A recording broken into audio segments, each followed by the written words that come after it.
كده احنا خلصنا الفور سكيلز. السكيل الأخيرة آم، تقريبا مش موجودة هنا، بس السكيل الأخيرة هي الايه، الليدرشيب سكيل. الليدرشيب سكيل دي بتجمع كل اللي فاتوا. انا دلوقتي اتعلمت عن البرزنتيشن وعرفت اعمل برزنتيشن كويس. انا دلوقتي عرفت ازاي اتعامل مع ناس وعرفت اكوميونيكيت كويس. والله انا عرفت دلوقتي ازاي اسيرش وكريتيكال ثينك وكل حاجة. واخيرا عرفت ازاي اسلف ليرن، او مش اخيرا، دي اول حاجة اصلا السيلف ليرنينج. ماشي، وانا عاملاها دايرة كبيرة من كتر ما هي حاجة مهمة. كل ده هيخليني ان انا اكون تيم ليدر كويس. ليه انا خليتها في الاخر؟ لان انا مش هقدر اليد غيري غير لو انا كونت نفسي صح، لو انا بقيت سيلف ليرنر كويس، لو انا بقيت ريسيرشر كويس، لو انا بقيت بريزنتر كويس، لو انا communicate with myself and with others كويس. هقدر اليد الناس، ما انا ابقى communicate مع الناس حتى في التيم، عشان ما حدش يجي يقول لي طب ما انا وانا بكوميونيكيت with myself وبعد كده communicate with others دي ممكن احطها as a team leader. لا، انا بشوفك بس وانت بتتعامل مع نفسك. هل قلت وانت بتتعامل مع نفسك انت كنت تيم ليدر او لا؟ انا ما قلتش. انت اعتبرتها كده، دي مشكلتك. انا ما قلتش ان انت تبقى تيم ليدر، انا قلت لك هتكوميونيكيت مع نفسك وانت جوه التيم از ممبر. لما تتعلم بقى تخش ليدر، تخش از ممبر وتتعلم تتعامل مع الناس، تقدر تسمي نفسك ان انت تيم ليدر صح.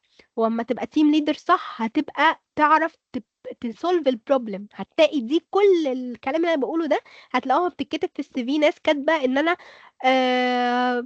بعرف اسولف بروبلم كويس، انا تيم ليدر، انا عندي كوميونيكيشن سكيل، انا بريزنتر، انا مش عارفه، انا eager to learn. انت ايه الدلائل ان انت تخليك تعمل ده؟ ما تكتبش ده از ان هو بوينتس، اكتب ده از بروجكتس انت اشتغلت عليها. والله انا اشتغلت، انا عرفت اكوميونيكيت مع ناس واشتغلت في تيمز كتير وعرفت اطلع منها بريزلتس معينه. فانا كده بكوميونيكيت وذ اذر. انا كنت بي ار مثلا في فريق ما او في حاجه ما، وكنت كنت انا حلقه الوصل بين الدكاتره وما بين الطلبه. ده انت عندك كوميونيكيشن سكيل كويسه.